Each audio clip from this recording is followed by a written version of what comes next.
स्वागत है आप सभी का आज के इस वीडियो में। इस वीडियो में हम बात करने वाले हैं बिहार बोर्ड मैट्रिक परीक्षा में पूछे जाने वाले सामाजिक विज्ञान के वस्तुनिष्ठ प्रश्न के बारे में। और इस वीडियो में हम लेकर आए हुए हैं 1 से 48 वस्तुनिष्ठ प्रश्न जो बिल्कुल मैट्रिक बोर्ड परीक्षा में निश्चित रूप से पूछे जाने वाले हैं। अर्थात बता दें कि आप यह वीडियो देखने के बाद बिल्कुल डाउट आपका क्लियर हो जाएगा और आपका मैट्रिक बोर्ड परीक्षा में सोशल साइंस से कहीं से कोई प्रॉब्लम नहीं होने वाला है, क्योंकि यह चैनल जो है बिल्कुल मैट्रिक और इंटर बोर्ड परीक्षा की तैयारी के लिए बनाया गया है। तो इस चैनल को सब्सक्राइब करके इस चैनल पर बने रहिए। तो चलिए हम देखते हैं पहला प्रश्न क्या है। तो पहला प्रश्न दिया हुआ है, आप लोग देख पा रहे हैं कि दिया हुआ है कि हिंद चीन में कौन सा राष्ट्र शामिल नहीं है। हिंद चीन में कौन सा राष्ट्र शामिल नहीं है, इसका महत्वपूर्ण जो उत्तर है वह है आपका चीन। क्या है? चीन शामिल नहीं है। हिंद चीन में जो है कौन सा राष्ट्र शामिल नहीं है, तो चीन शामिल नहीं है। बिल्कुल महत्वपूर्ण प्रश्न है और बिल्कुल मैट्रिक बोर्ड परीक्षा में पूछे जाने वाले मॉडल पेपर ही है। आप लोग मॉडल पेपर को ही देख पा रहे हैं और बिल्कुल यह जो है वीडियो देखने के बाद आपको सोशल साइंस में वस्तुनिष्ठ प्रश्न में बिल्कुल डाउट आपका क्लियर हो जाएगा।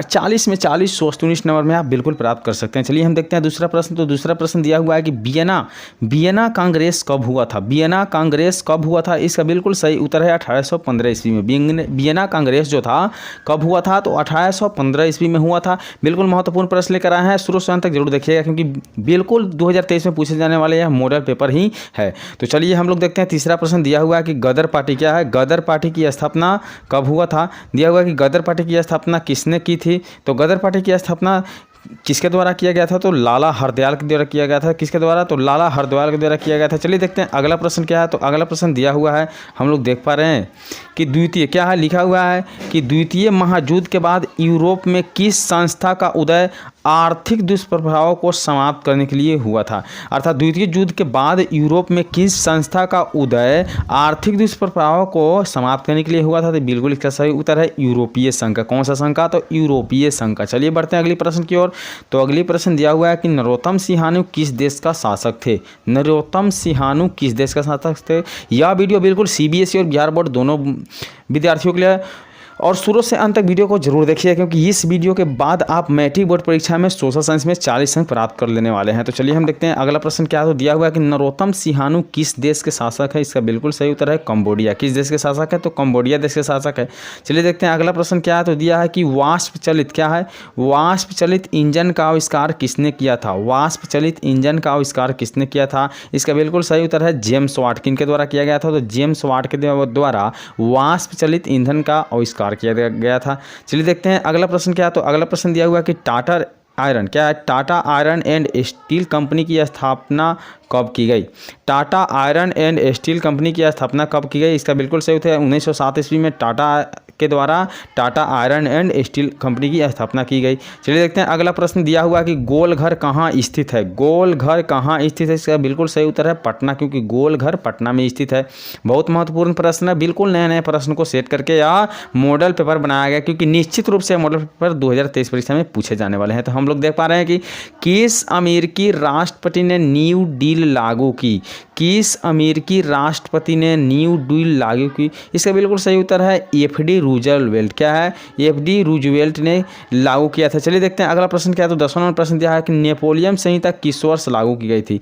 नेपोलियन संहिता किस वर्ष लागू की गई, इसका बिल्कुल सही उत्तर है ऑप्शन डी अर्थात 1804 ईस्वी में। कब लागू किया गया था, 1804 ईस्वी में लागू किया गया था। चलिए देखते हैं अगला प्रश्न क्या है। तो दिया हुआ है कि फ्रैंकफर्ट की संधि कब हुई थी। फ्रैंकफर्ट की संधि कब हुई थी, इसका बिल्कुल सही उत्तर है 1871, क्योंकि फ्रैंकफर्ट की संधि कब हुई थी, तो 1871 ईस्वी में हुई थी। चलिए देखते हैं अगला प्रश्न।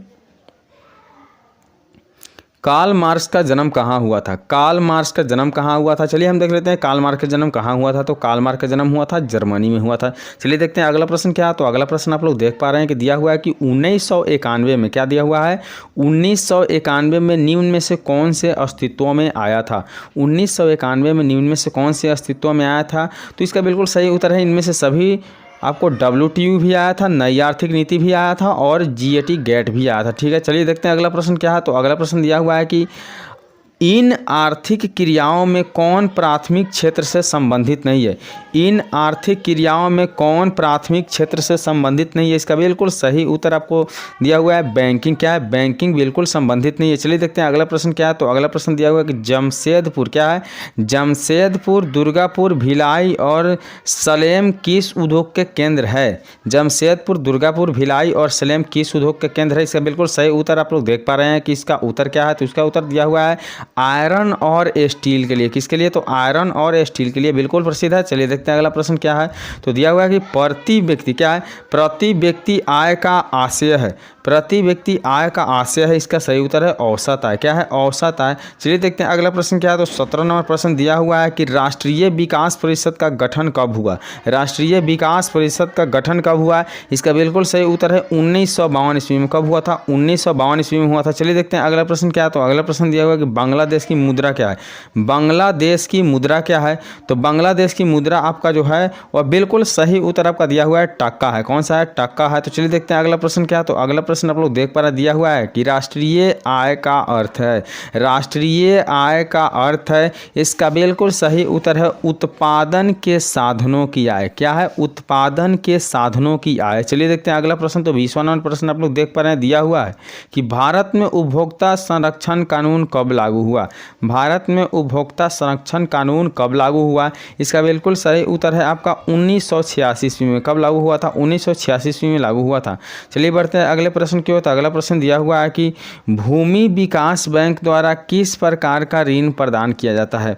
भूमि विकास बैंक द्वारा किस प्रकार का ऋण प्रदान किया जाता है? इसका बिल्कुल सही उत्तर है आपका दीर्घकालीन ऋण। कैसा? तो दीर्घकालीन ऋण प्रदान किया जाता है। वीडियो को अंत तक जरूर देखिएगा। तो चलिए हम लोग देखते हैं अगला प्रश्न। तो दिया हुआ है कि भारत में किस प्रकार की आर्थिक प्रणाली पाई जाती है? भारत में किस प्रकार की आर्थिक प्रणाली पाई जाती है? इसका बिल्कुल सही उत्तर है मिश्रित अर्थव्यवस्था। क्या है? मिश्रित अर्थव्यवस्था वाला प्रणाली पाई जाती है। चलिए देखते हैं अगला प्रश्न क्या है। तो अगला प्रश्न दिया हुआ है कि नागा अर्जुन क्या है? नागा अर्जुन सागर परियोजना संबंधित है। नागा अर्जुन सागर परियोजना संबंधित है। इसका बिल्कुल सही उत्तर है कृष्णा से। क्या है? कृष्णा से संबंधित है। चलिए देखते हैं अगला प्रश्न क्या है। तो अगला प्रश्न दिया हुआ है कि 26 दिसंबर क्या है? 26 दिसंबर 2004 को विश्व का कौन भाग में सुनामी आया था? अर्थात 26 दिसंबर 2004 को विश्व के कौन से भाग में सुनामी से प्रभावित हुआ था? इसका बिल्कुल सही उत्तर है आपका बंगाल की खाड़ी। कहाँ हुआ था प्रभावित? तो बंगाल की खाड़ी हुआ था। बिल्कुल बंगाल की खाड़ी इसका सही उत्तर है। चलिए देखते हैं अगला प्रश्न क्या है। तो दिया हुआ है कि सामान्य संचार व्यवस्था के बाधित होने का मुख्य कारण है। सामान्य संचार व्यवस्था के बाधित होने का मुख्य कारण है। बिल्कुल सही उत्तर है आपका केबल टावर को टूट जाना। क्या है? केबल का टूट जाना। केबल का टूट जाना होता है। बिल्कुल सही उत्तर है। चलिए देखते हैं अगला प्रश्न क्या है। तो अगला प्रश्न दिया हुआ है कि बाढ़ क्षति पहुंचाती है। बाढ़ कौन से जगह पे क्षति पहुंचाती है? तो बाढ़ आपको इनमें से सभी को क्षति पहुंचाती है, जैसे फसलों को, भवनों को और पशुओं को। तो चलिए अगला प्रश्न देखते हैं। तो अगला प्रश्न दिया हुआ है कि स्वर्णिम चतुर्भुज संबंधित है। स्वर्णिम चतुर्भुज इनमें से किससे संबंधित है? इसका बिल्कुल सही उत्तर है सड़क मार्गों से। किससे संबंधित है? सड़क मार्गों से संबंधित है। चलिए देखते हैं अगला प्रश्न। तो अगला प्रश्न दिया हुआ है कि बाढ़ के समय क्या है?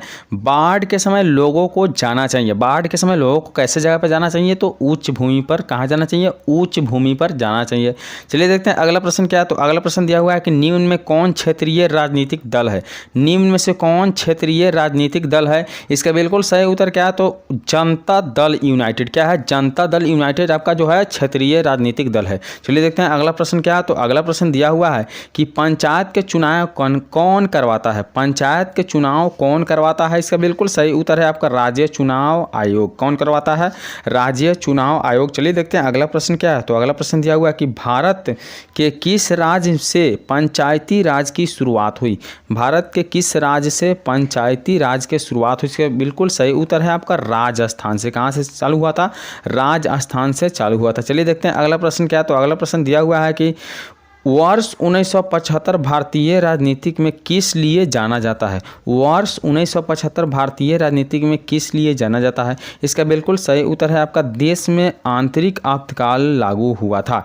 देश में आंतरिक आपातकाल जो था वो लागू हुआ था। चलिए देखते हैं अगला प्रश्न क्या है। तो अगला प्रश्न दिया हुआ है कि ताड़ी विरोधी आंदोलन किस प्रांत से शुरू किया गया? ताड़ी विरोधी आंदोलन किस प्रांत से शुरू किया गया? इसका बिल्कुल सही उत्तर है आपका आंध्र प्रदेश से। कहाँ से शुरू किया गया था? तो आंध्र प्रदेश से शुरू किया गया था। चलिए देखते हैं अगला प्रश्न दिया हुआ है कि धर्म को समुदाय का मुख्य आधार कौन मानता है? धर्म को समुदाय का मुख्य आधार कौन मानता है? इसका बिल्कुल सही उत्तर है सांप्रदायिक मानता है। कौन मानता है? तो सांप्रदायिक मानता है। चलिए देखते हैं अगला प्रश्न क्या है। तो अगला प्रश्न दिया हुआ है कि सत्ता में साझेदारी सही है क्योंकि? सत्ता में साझेदारी सही है क्योंकि यह किसके लिए होता है? तो आपको सही बता दें तो सही उत्तर है इसका विभिन्न समुदायों के बीच टकराव कम करती है। विभिन्न समुदायों के बीच क्या करती है? टकराव को कम करती है। चलिए देखते हैं अगला प्रश्न क्या है। तो अगला प्रश्न दिया हुआ है कि नेपाल में सप्तदलीय गठबंधन का मुख्य उद्देश्य क्या है? नेपाल में सप्तदलीय गठबंधन का मुख्य उद्देश्य क्या है? इसका बिल्कुल सही उत्तर है भारत नेपाल के बीच संबंधों को बेहतर बनाना।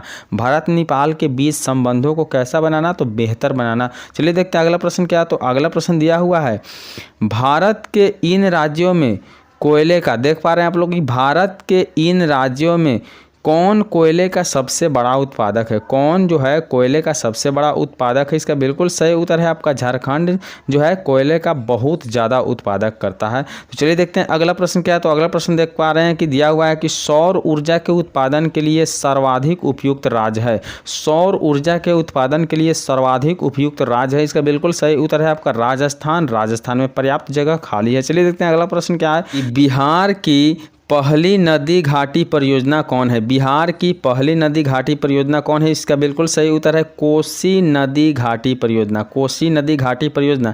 चलिए देखते हैं अगला प्रश्न। तो अगला प्रश्न दिया हुआ है कि सुंदरबन टाइगर रिजर्व कहाँ है? सुंदरबन टाइगर रिजर्व कहाँ है? इसका बिल्कुल सही उत्तर है पश्चिम बंगाल। कहाँ है? तो पश्चिम बंगाल में है। चलिए देखते हैं अगला प्रश्न दिया हुआ है कि भारत में सबसे लंबा बांध कौन है? भारत में सबसे लंबा बांध कौन है? इसका बिल्कुल सही उत्तर है आपका हीराकुंड बांध। कौन सा बांध सबसे लंबा है? तो हीराकुंड बांध सबसे बड़ा लंबा है। चलिए देखते हैं अगला प्रश्न क्या है। तो दिया हुआ है कि कौन प्राथमिक ऊर्जा का उदाहरण नहीं है? कौन प्राथमिक ऊर्जा का उदाहरण नहीं? इसका बिल्कुल सही उत्तर है विद्युत। क्या है? विद्युत प्राथमिक ऊर्जा का उदाहरण नहीं है। चलिए देखते हैं अगला प्रश्न दिया हुआ है कि पूर्व मध्य रेल का मुख्यालय कहाँ है? पूर्व मध्य रेल का मुख्यालय कहाँ है? इसका बिल्कुल सही उत्तर है हाजीपुर में। कहाँ है? तो हाजीपुर में है। चलिए देखते हैं अगला प्रश्न क्या है। तो अगला प्रश्न दिया हुआ है कि चावल है। चावल इसमें से क्या है आप पहचान कर सकते हैं? तो चावल आपका खरीफ फसल है। कौन सा फसल है? तो चावल खरीफ फसल है। चलिए देखते हैं अगला प्रश्न क्या है। तो अगला प्रश्न दिया हुआ है कि निम्न में कौन निजी क्षेत्र की कंपनी नहीं है? निम्न में से कौन निजी क्षेत्र की कंपनी नहीं है? इसका बिल्कुल सही उत्तर है सेल। सेल जो है निजी क्षेत्र की कंपनी नहीं है। चलिए देखते हैं अगला प्रश्न क्या है। कौन खनिज कोडरमा से संबंधित है? कौन खनिज कोडरमा से संबंधित है? इसका बिल्कुल सही उत्तर है आपका अभ्रक। क्या है? अभ्रक जो है कोडरमा से संबंधित है। चलिए देखते हैं अगला प्रश्न क्या है। तो अगला प्रश्न आप लोग देख पा रहे हैं दिया हुआ है कि ऑपरेशन फ्लड का दूसरा नाम क्या है? ऑपरेशन फ्लड का दूसरा नाम क्या है? इसका बिल्कुल सही उत्तर है ऑप्शन सी अर्थात श्वेत क्रांति। कौन सा नाम है? तो श्वेत क्रांति है। चलिए देखते हैं अगला प्रश्न क्या है। तो अगला प्रश्न दिया हुआ है कि लीची के उत्पादन के लिए बिहार के कौन दो जिले प्रसिद्ध है? लीची के उत्पादन के लिए बिहार के कौन दो जिले प्रसिद्ध है? इसका बिल्कुल सही उत्तर है मुजफ्फरपुर और वैशाली। कहाँ है? तो मुजफ्फरपुर और वैशाली। आशा करते हैं कि वीडियो आपको अंत तक देखने में बहुत अच्छा लगा है। तो वीडियो को अंत तक देखने के लिए दिल से धन्यवाद। चलिए मिलते हैं अगले वीडियो में और आपका दिन अच्छा हो और आपका एग्ज़ाम में अच्छा नंबर आए, यह हम ज़रूर कामना करेंगे।